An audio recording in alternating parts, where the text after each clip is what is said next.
Assalomu alaykum aziz o'quvchilar. RoboSmart uz platformasiga xush kelibsiz. C++ dasturlash tilini o'rganishni davom ettiramiz. Navbatdagi C++ dasturlash tili darsimiz C++ da tarmoqlanuvchi algoritmlar ustida amallar bajaramiz. If, else operatorlarini ishlashini o'rganamiz.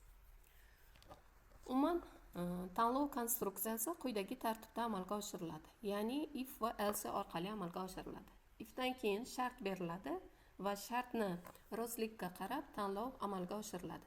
Ya'ni shart rost bo'lsa ham tomonga harakatlanish amalga oshiriladi va amal 1 bajariladi. Agar shart yolg'on bo'lsa, yo'q tomonga harakatlaniladi va amal 2 bajariladi. Bu tanlovning asosiy konstruksiyasi hisoblanadi. Xuddi shunday switch key yordamida ham biz tanlov konstruksiyasini amalga oshirishimiz mumkin. Keling bularni aniq misollarda va shablonlarda ko'rib chiqaylik. Demak, if'ni sintaksi qanday? E'tibor bering, if kichik harflar bilan yoziladi va undan keyin qaus ichida shart beriladi. If'ni katta harflar bilan yozish yoki birinchi harfini katta harf bilan yozish bu dasturimizda xatolikka olib keladi.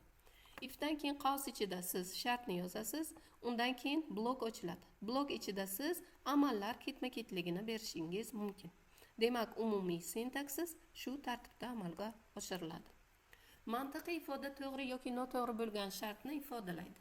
U operantlar, doimiylar, o'zgaruvchilar va operatorlar, ya'ni arifmetik operatorlar, relyatsion operatorlar, mantiqiy operatorlar yordamida tuziladi. Demak, operatorlar qaysilar? Biz o'tgan darsda arifmetik amallar va taqqoslash amallarini o'rgangan edik. Demak, bugun biz qo'shimcha mantiqiy amallarni ham o'rganar ekanmiz. Demak, siz bilasizki, o'tgan darslardan arifmetik amallar, bular qo'shish, ayirish, ko'paytirish, bo'lish, foiz, bular arifmetik amallar hisoblanadi. Taqqoslash amallari esa kichik, katta, ikkita tenglik, bu aynan tenglikni ifodalash uchun, undov va tenglik teng emas shartini ifodalash uchun, xuddi shunday kichik yoki teng, katta yoki teng, bular taqqoslash amallari aynan shartda keng qo'llaniladi. Keyingi amallarimiz bu mantiqiy amallar. Or, ya'ni yoki, bu ikkita chiziqcha orqali beriladi, tayoqcha orqali.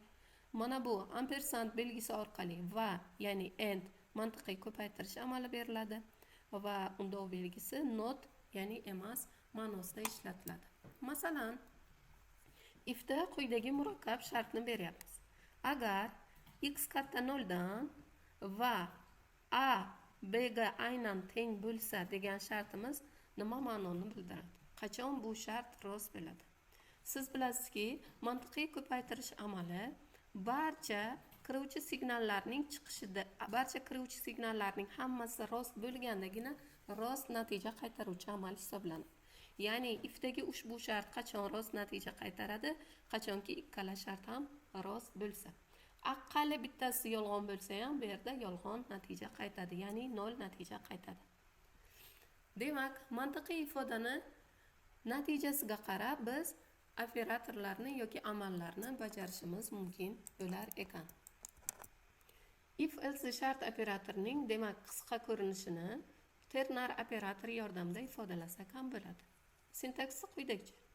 O'zgaruvchi undan keyin qaus ichida shartni berib, undan keyin so'roq belgisi orqali shart to'g'ri bo'lgandagi amalni 2 nuqtadan keyin shart noto'g'ri bo'lgandagi amalni berib, nuqta virgul bilan yakunlaysiz. Bu C++ da shartli operatorni ternar holatda ifodalash, ya'ni so'roq va 2 nuqta orqali ifodalash deyiladi. Keling buni misolda ko'ramiz. Masalan, grade degan o'zgaruvchimizga shart qo'yapmiz. Demak, grade katta yoki teng 60 dan bo'lsa, mana so'roq belgisi va mana bu yerda shart rost bo'lgandagi amalni beryapmiz. Cout qil o'tdi, ya'ni ekranga o'tdi degan yozuvni chiqar. 2 nuqta qo'yib, undan keyin shart yolg'on bo'lgandagi amalni beryapmiz. Cout qil o'tmadi deb. Mana bu jarayon ternar operatorni ko'rinishi hisoblanadi. Yoki cout deb to'g'ridan to'g'ri bunday holatda ham ternar operatorda C++ shart operatorni qisqa ko'rinishini ifodalashimiz mumkin. 3 ta sondan kattasini topuvchi keling dastur tuzaylik. Demak, bizda 3 ta A, B, C sonlar bor. Shulardan eng kattasini topish masalasini qanday hal qilamiz?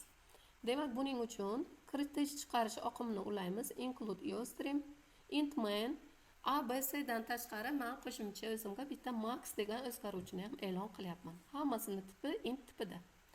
Endi ekranga 3 ta sonni ham kirit yozuvi chiqsin.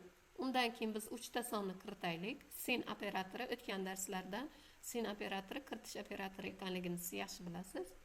Endi ifda agar A katta B dan bo'lsa, unda max A ni max deb oldingiz, aks holda B ni max deb oldingiz. Endi keyingi pog'onada biz C ni max bilan solishtiramiz. Agar C katta max dan bo'lsa, unda max ni qiymatini C deb ol. Va ekranga eng katta son deb max ni xotiradan o'qib ekranga chiqar. Va return nor orqali biz 3 ta sondan kattasini topish masalasini hal qilamiz. Endi kelinglar ichma-ich joylashgan if bilan qanday ishlashni ko'rib chiqamiz. Ushbu dastur test balini bahoga aylantirib beruvchi dastur hisoblanadi, ya'ni harfli bahoga. Siz bilasiz, mana hozir milliy sertifikat olishda A+, B+, C va C+ aynan baholari beriladi. Mana shu yerda aynan baholashda to'plagan baliga nisbatan unga baho beriladi. Bizni mana bu dasturimiz ham xuddi shunday to'plagan balini harf bahoga aylantirish vazifasini bajaradi. Demak, bu jarayon qanday amalga oshiriladi? Demak, yangi o'rganadigan funksiyamiz bu else if.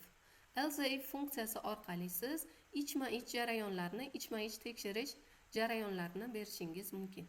Va bu yerda e'tibor bersangiz if bilan shablon, ya'ni boshlanadi.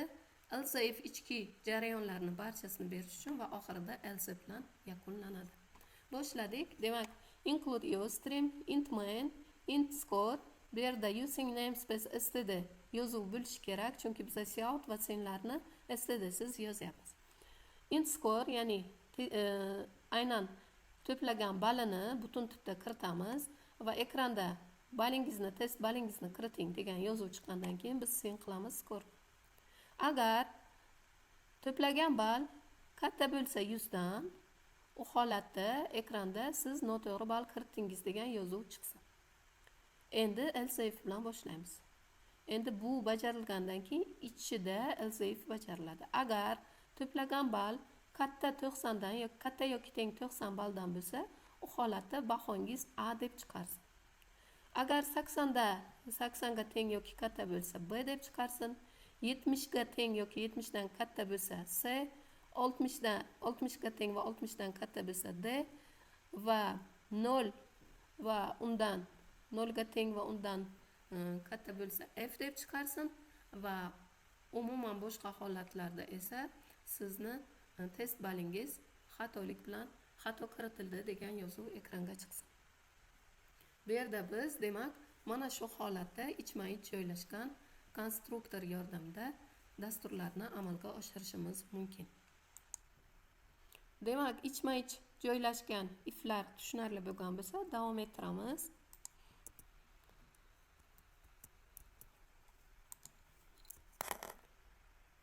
Demak, mantiqiy ifoda taqqoslash yoki mantiqiy operatorlardan foydalanib yozilgan ifoda ekan. Bularni qanday yozishni demak ko'rib chiqdik. Mantiqiy ifoda har doim qaus ichida yozilar ekan. Undan keyin ifoda rost bo'lsa agar blok ichida amal bir yoziladi.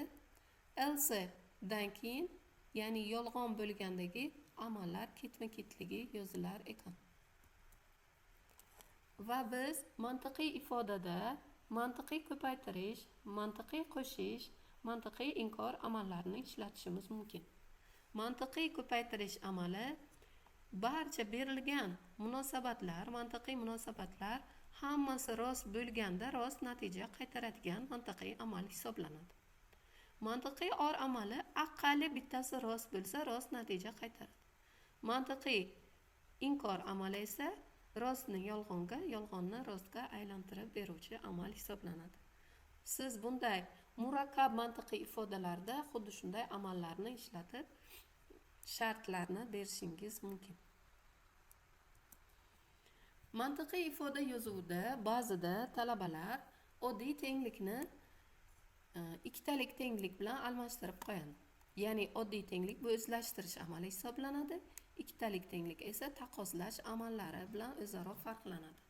Masalan, mana bu misolga e'tibor bersangiz, oddiy o'zlashtirish operatorida ifda berilyapti. Ya'ni bu shart emas hisoblanadi va bu jarayon har doim rost natija qaytaradi va bu yerda ishni tugatish amalga oshiriladi. Demak, biz agar taqqoslash orqali bermoqchi bo'lsak, oddiy tenglik emas, ikkitalik tenglikdan foydalanishimiz kerak bo'ladi. C++da mantiqiy ifodalarda qo'yish tengsizlik amalini qo'llab bo'lmaydi. Ya'ni biz bilamiz, abstrakt matematik yozuvda ushbu jarayonni yozishimiz mumkin. Lekin C++dagi shu yozuv mana bu holatda yoziladi. Demak, talabalar bunga ham e'tiborli bo'lishingiz talab etiladi. Endi darsimizni amaliy qismini boshlaymiz. Endi C++da birgalikda ushbu dasturlarni ko'rib chiqamiz. Ma'ruzamiz tugadi. Amaliy mashg'ulotni endi boshlaymiz.